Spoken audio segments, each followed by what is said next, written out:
بچا کر جنت کا مسافر بنا دوں گا۔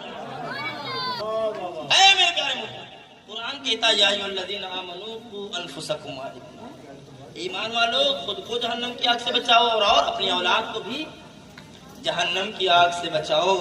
اس میں اولاد کے حقوق بیان کیے گئے۔ جہنم کی آگ سے کب بچے گا؟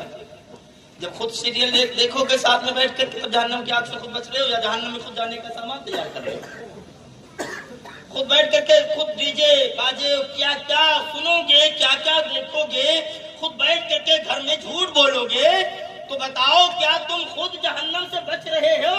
ارے خود تم جہنمی بن رہے ہو، اپنے بچوں کو بھی جہنمی بنا رہے ہو پیارے۔ اے میرے پیارے، تو حضرت عمر فاروق اعظم رضی اللہ تعالیٰ عنہ نے بیان فرمایا کہ 3 حقوق اولاد کے ہیں۔ پہلے کی اچھی عورت سے شادی کرے، اچھی نیک عادت والی عورت سے۔ دوسرا جب پیدا ہو تو اچھا نام رکھا جائے۔ تیسرا کہ قرآن کی تعلیم دی جائے۔ اے میرے پیارے محترم، اس واقعے سے ہم اور آپ کے گھر کی بہت ساری چیزیں بہت ساری باتیں سامنے نظر آ رہی ہیں، اور عبرت ہے، اور ہم سب کے گھر کی عکاسی کر رہا ہے۔ یہ واقعہ ہم سب کے گھر کے عکاسی گویا کی کر رہا ہے۔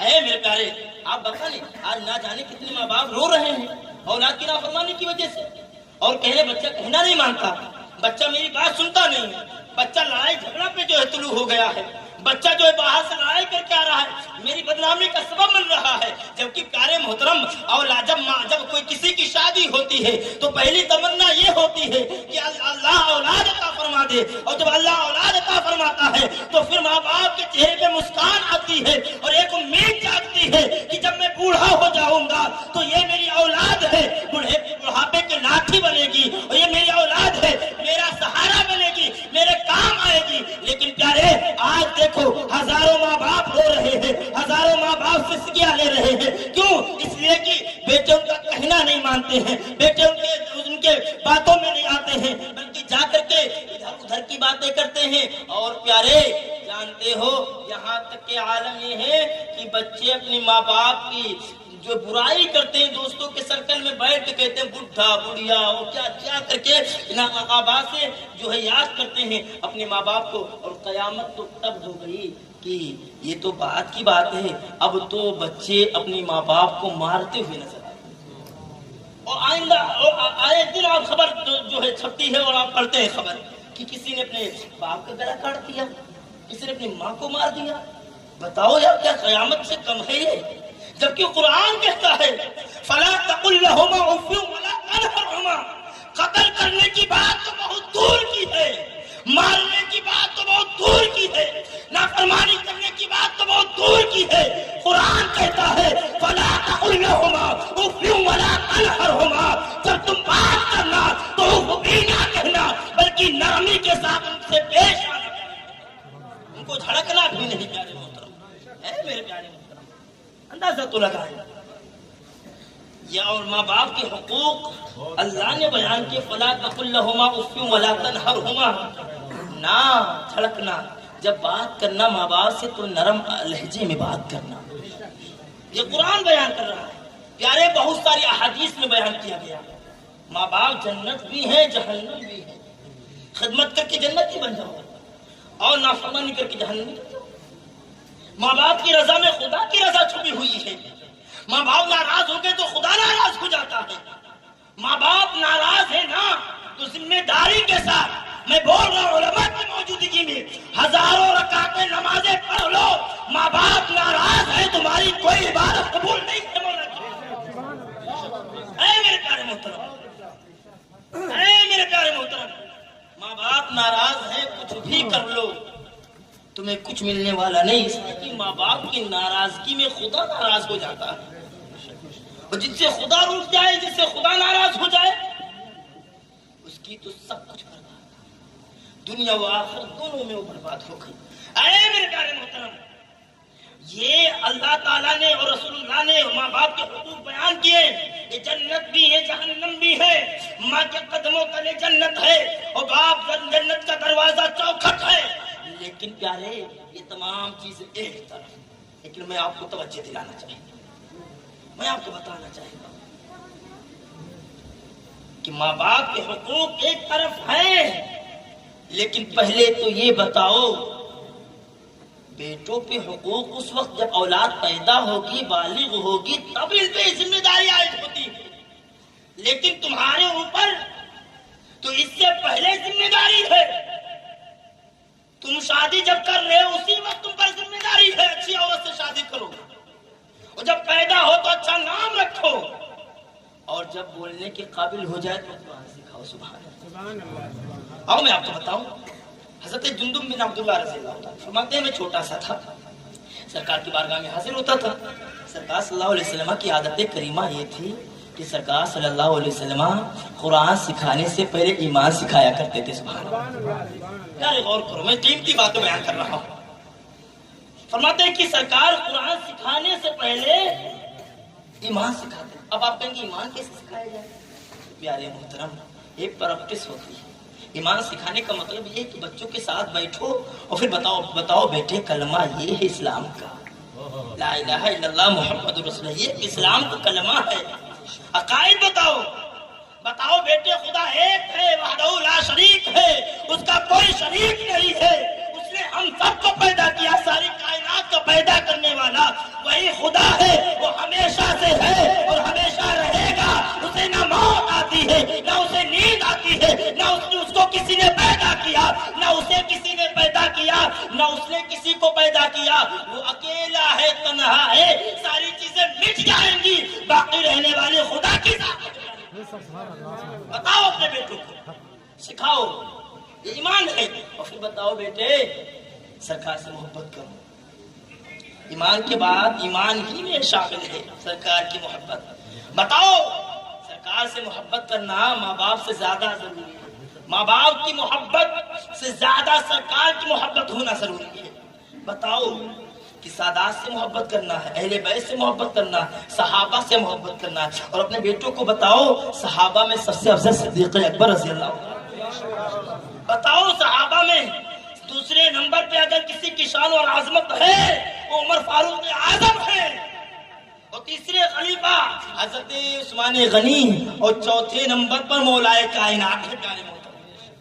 ان کی شان بڑی بلند ہے، بڑی عظمت والی شخصیت مولا علی کی ہے، بڑے عرف و اعلیٰ ہے، خدا نے بہت بڑا مقام عطا فرمایا ہے، لیکن ہم اہل سنت مسلک اعلیٰ حضرت کے فالوور ہیں، ہمارا عقیدہ ہے بہت عظمت و شان کے مالک مولا کائنات ہے، لیکن جب ترتیب دینے کی باری آئے گی تو ہم یہی مانیں گے سب سے پہلے ذات صحابہ میں اگر کسی کی ہے وہ صدیق اکبر کی۔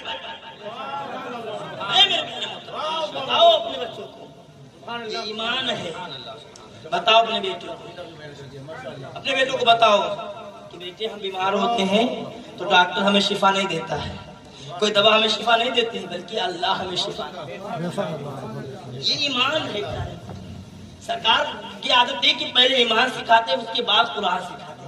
صحابہ کہتے ہیں پھر جب ایمان سکھا دیتے پھر جب ہم قرآن سیکھتے تو ہمارا ایمان اور زیادہ تازہ ہو جاتا ہے۔ اے میرے پیارے محترم، اب میں آپ کو ایک آخری بات بتا دوں۔ تنبیہ الغافلین میں سمرقند کے ایک عالم دین ابو الحفص رحمۃ اللہ تعالی علیہ کی بارگاہ میں ایک شخص آیا اور کہا حضور میرے بیٹے نے مجھے مارا ہے، شکایت کی۔ کہا حضور میرے بیٹے نے مجھے مارا ہے۔ غلط بات نہ کہو، بیٹا کبھی باپ کو مارتا ہے، یہ بھی کوئی ہو سکتا ہے۔ کہا نہیں حضور مارا ہے میرے بیٹے نے۔ کہا اچھا بیٹے نے تمہیں مارا ہے، اچھا بتاؤ تم نے اپنے بیٹے کو قرآن سکھایا؟ کہا نہیں حضور نہیں سکھا پایا۔ کہا اچھا بتاؤ تمہارا بیٹا کرتا کیا ہے؟ کہا میرا بیٹا کھیتی باڑی کا کام کرتا ہے۔ کہا تم نے بیٹے کو دین سکھایا؟ کہا نہیں حضور نہیں سکھا پایا۔ کہا سنو مارا نہیں ہے، تمہیں وہم ہو گیا ہوگا، اس نے ایسا کیا ہوگا نا کہ وہ صبح اٹھا ہو اس لیے کو قرآن آتا نہیں، وہ دین جانتا نہیں، رسول اللہ کو جانتا نہیں، کچھ جانتا نہیں ہو، قرآن پڑھنا نہیں آتا، کھیتی باڑی کا کام کر رہا ہے، ایسا ہوا ہوگا نا کہ وہ صبح اٹھا ہوگا، اپنے گدھے پہ سوار ہوگا اور بیل آگے آگے چل رہے ہوں گے، پیچھے کتا چل رہا ہوگا اور تم سامنے آگے ہوگے، اس نے سوچا ہوگا اس لیے کہ اسے قرآن آتا نہیں ہے، وہ دھن میں مست ہوگا، کچھ گنگنا رہا ہوگا اور تم آگے ہو، اس نے سوچا ہوگا کوئی گائے آ گئی ہے اسی لیے مار دیا، شکر کرو سر نہیں پھوڑا، شکر کرو تمہارا سر نہیں پھوڑا۔ ارے تم نے قرآن سکھایا نہیں، تم نے دین سکھایا نہیں، تم نے جو ہے اسے کھیتی باڑی کے کام میں لگا دیا، تو اب کیا چاہتے ہو؟ اولاد اچھی ہو، تمہاری عزت کرے، کیسے کرے گی اولاد؟ پہلے تمہیں اس کی عزت کرنا چاہیے۔ اللہ کے حبیب فرماتے ہیں اکرموا اولادکم، میرے آقا فرماتے ہیں تم اپنی اولاد کی عزت کیا کرو، تم اپنی اولاد کی عزت کیا کرو۔ اولاد کی عزت کیا ہے؟ ان کے سب کے سامنے جھڑکو نا، سب کے سامنے ڈانٹو نا۔ یہ میں آپ کو ایک بہت اچھی بات بتا رہا ہوں، بہت اہم بات بتا رہا ہوں، کوئی نہیں بتائے گا، بہت مشکل سے لوگ بتائیں گے۔ اپنی اولاد کو سب کے سامنے نہ جھڑکو، سب کے سامنے نہ ڈانٹو، اس لیے کہ اولاد کی عزت کرنا تمہاری ذمہ داری ہے۔ جب تم عزت کرو گے تب جا کے کوئی عزت کرے گا ان کی نا۔ یار پھول ہوتے ہیں اولاد، تمہارے آنکھوں کے تارے ہیں، تمہارے آنکھوں کے ٹھنڈک ہے نا، ان کے لیے تم نے راتوں کو آنسو بہائے ہیں، وہ آج سب کے سامنے ذلیل کر رہے ہو۔ اللہ کے حبیب فرماتے ہیں اکرموا اولادکم، اپنی اولاد کی عزت کیا کرو، اپنی اولاد کی عزت کرو۔ ماشاءاللہ آپ بہت قسمت کے دھنی ہیں، سبحان اللہ۔ محمد علی بھائی، آپ نے اپنی اولاد کی عزت کس طرح کی کہ ان کو حافظ قرآن بنا دیا، اور آج یہ منبر پہ بیٹھے ہیں۔ اگر یہ پنچر بنا رہے ہوتے یا گاڑی کا کوئی کام کر رہے ہوتے، کچھ اور کر رہے ہوتے، تو ادھر بیٹھے ہوتے، یہاں نہ بیٹھتے۔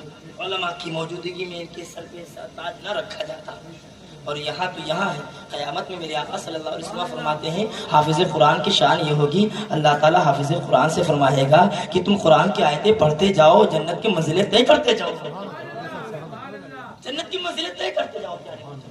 تو اے میرے پیارے، اپنی اولاد کو قرآن سکھاؤ، تمہارے اوپر یہ اولاد کی حق ہے، حقوق میں سے حق ہے اولاد کی کہ تم اس کو قرآن سکھاؤ۔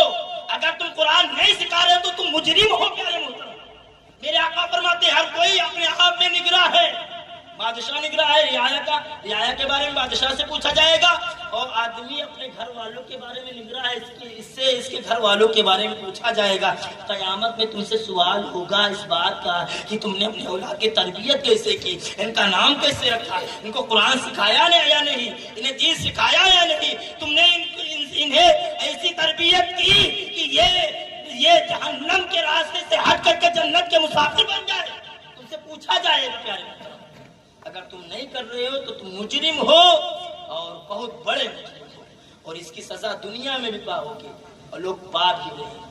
اللہ تعالیٰ ہم اور آپ کو سلامت رکھے، ہم اور آپ کو اپنے والدین کی عزت کرنے کی توفیق عطا فرمائے۔ اللہ تعالیٰ ہم اور آپ پہ کرم کی بارش نازل فرمائے۔